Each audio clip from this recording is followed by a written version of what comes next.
اعوذ باللہ من الشیطان الرجیم بسم اللہ الرحمن الرحیم۔ سننے والے معزز بہنوں اور بھائیوں، السلام علیکم۔ آج ہماری کہانی کا موضوع ہے مسلمان۔ اللہ کریم نے انسان کی ہدایت کے لیے اس دنیا میں اپنے نبیوں کے ذریعے مسلسل اور آخر میں اپنے نبی پاک محمد صلی اللہ علیہ وآلہ وسلم پر اپنا ہدایت نامہ، اپنا کلام برحق نازل فرمایا اور انسانوں کے لیے اسے رحمت قرار دیا، دلوں کی شفا قرار دیا اور خوشخبری بنایا کہ یہ انسانوں کے لیے ایک نیک عمل ہوگا جس کے احکام و ہدایات کو مان کر ان پر عمل کرتے ہوئے وہ خوف و حزن سے بیگانہ رہتے ہوئے نیک اعمال بروئے-کار لاتے ہوئے واپس اپنے رب کی طرف لوٹ جائیں گے، جہاں وہ اپنے رب سے اور ان کا رب ان سے راضی ہوگا۔ یہ کتاب مبارکہ قرآن کریم ہے۔ اللہ کریم نے حضور نبی کریم صلی اللہ علیہ وآلہ وسلم پر یہ کتاب نازل کر کے فرمایا: اے محمد صلی اللہ علیہ وآلہ وسلم، یہ کتاب جو تم پر نازل ہوئی ہے اس سے تم کو تنگ دل نہیں ہونا چاہیے۔ یہ نازل اس لیے ہوئی ہے کہ تم اس کے ذریعے لوگوں کو ڈر سناؤ اور یہ ایمان والوں کے لیے ایک نصیحت ہے۔ لوگوں، یہ کتاب تم پر تمہارے پروردگار کے ہاں سے نازل ہوئی ہے، اس کی پیروی کرو اور اس کے سوا اور رفیقوں کی پیروی نہ کرو، اور تم کم ہی نصیحت قبول کرتے ہو۔ اس کتاب کے روشن اصولوں کی پیروی کرتے ہوئے اپنے نبی پاک صلی اللہ علیہ وآلہ وسلم کے نقش قدم پر چلتے ہوئے مسلمانوں کو دنیا میں سرفرازیاں، بلندیاں اور خوف و حزن سے بیگانہ زندگی نصیب ہوئی۔ پھر نہ جانے کب ہم نے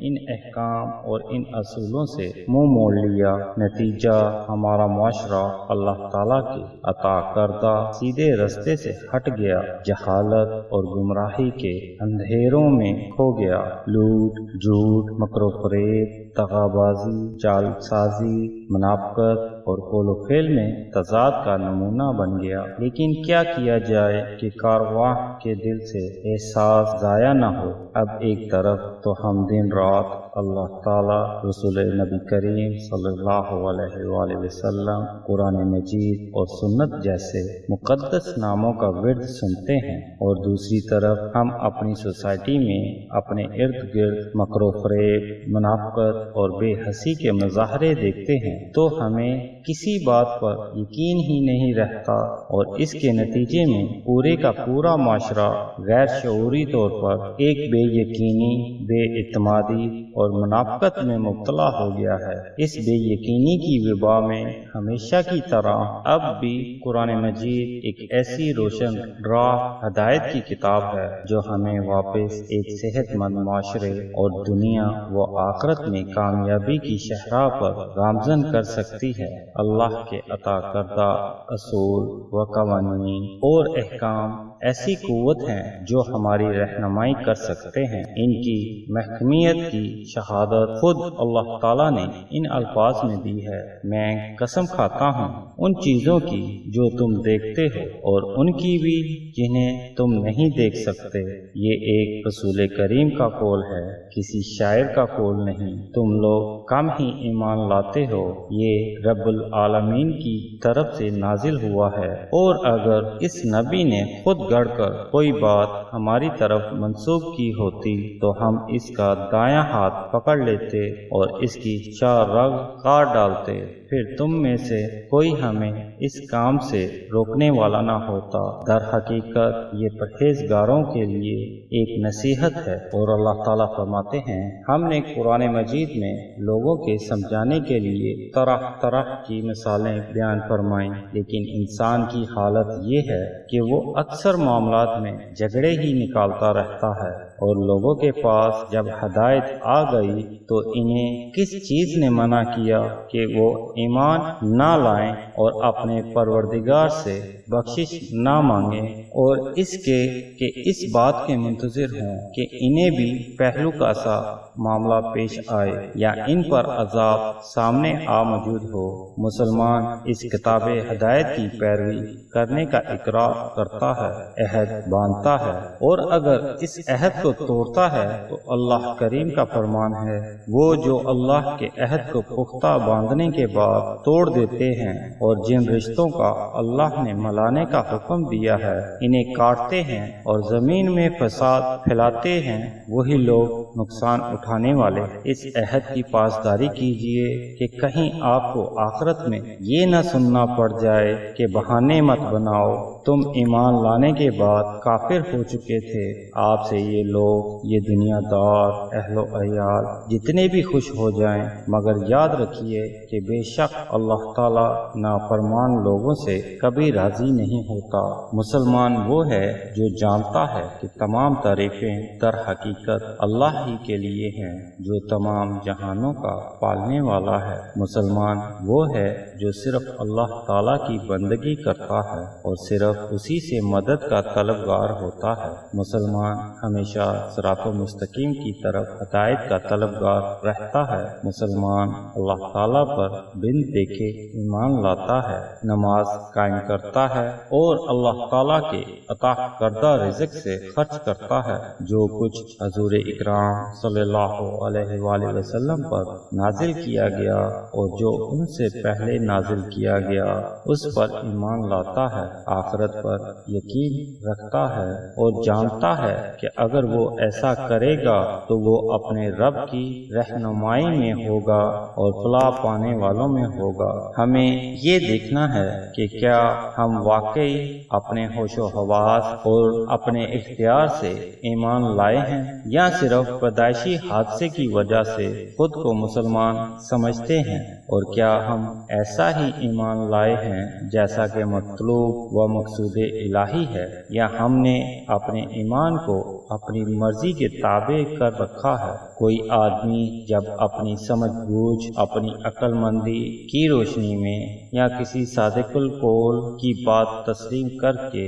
اللہ کریم اور اپنے پاس موجود لوگوں کو گواہ بنا کر یہ ایمان لے آتا ہے کہ اللہ کے سوا کوئی معبود نہیں اور محمد صلی اللہ علیہ وآلہ وسلم اللہ کے رسول ہیں، اور پھر تمام انبیاء پر، ان پر نازل کرتا تمام کتابوں پر، فرشتوں پر اور یوم آخرت پر ایمان لے آتا ہے تو وہ مسلمان کہلاتا ہے۔ اس کا مطلب یہ ہے کہ اس نے جان لیا کہ وہ اپنے خالق کا ایک بندہ ہے جسے اس لیے بھیجا گیا ہے کہ وہ بندگی کرے اور آزمایا جائے کہ وہ نیک اعمال کرتا ہے یا نہیں۔ طریقہ بندگی سے روشناس کرانے والی بہترین نمونے والی ذات اس کے لیے حضور اکرام صلی اللہ علیہ وآلہ وسلم کی ہے، جو بندوں کے لیے اللہ کے نازل کردہ محفوظ کتاب قرآن کریم ہے اور اپنے طریقہ حیات سے اس کے لیے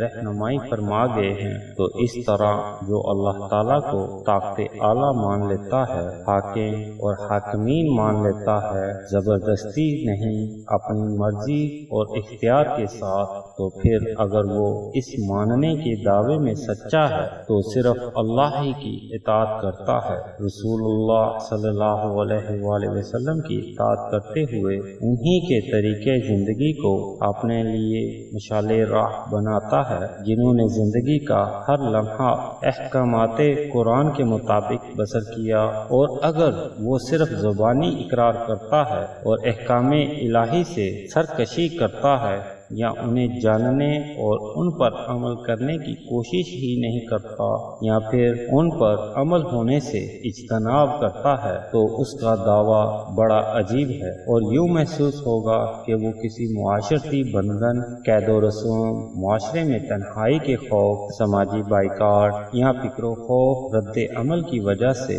اس بندھن اور ایمان کا اقرار تو کرتا ہے مگر دل سے بالکل نہیں مانتا۔ ہم میں سے کسی کو یہ حق نہیں پہنچتا کہ ہم کسی کے دعوی ایمان کو جھوٹا کہیں، مگر جاننے والوں، ماننے والوں کے لیے یہ شناخت خاصی آسان ہوتی ہے کہ کون ان کا ساتھی اور ہمراہی منزل ہے۔ ہمارے ملک میں موجود ہر مسلمان سمجھتا ہے کہ وہ اپنے عقائد میں پختہ ہے اور دنیاوی زندگی کی مجبوریوں اور خصوصاً فکر معاش کی وجہ سے نہ تو تعلیم حاصل کر سکتا ہے اور نہ قرآن کریم کے ذریعے احکام الہی کی سمجھ بوجھ حاصل کر سکتا ہے۔ اور نہ بذات خود کاوش کر کے صحیح ایمان لانے میں فرق تلاش کر سکتا ہے، تاکہ جان سکے کہ مومنوں کے لیے کس سوچ، کن عقائد، کس طرز زندگی اور کس رویے کو لازم قرار دیا گیا ہے۔ ہم اگر کسی سے پوچھیں کہ سچا مسلمان کون ہے تو مختلف انواع کے جوابات واسطہ پڑتا ہے، مگر بات عموماً دین کے 5 ارکان تک محدود ہوتی ہے۔ یاد رکھیے، زندگی میں پیش آنے والی مجبوریوں کو مجبوریاں دینے والا بخوبی جانتا ہے، اور نیتوں کا حال بھی اسی قادر مطلق پر ہی واضح ہے۔ اس لیے جنہیں واقعی کوئی مجبوری درپیش ہے وہ جانے اور ان کا رب جانے، لیکن یہ تحریر صرف اس لیے ہے کہ آپ ایمان لانے کا دعویٰ کرتے ہوئے اللہ کریم کے احکامات کو مد نظر رکھ کر اپنا تجزیہ پرکھ سکیں، اور اگر یہ تجزیہ آپ کو کچھ سمجھائے تو خود کو اپنے دعوے میں سچا اور مخلص بنانے کی کوشش کیجیے، تاکہ جب آپ منزل پر پہنچ کر جواب دیں تو آپ کا نام بھی کہیں ان بد نصیبوں میں شامل نہ کر لیا جائے جو اس عارضی مسافر خانے میں قیام کے دوران اسی کی دو حشمت اور اس کی زینت کو ہی تمام حقیقت سمجھ بیٹھتے تھے،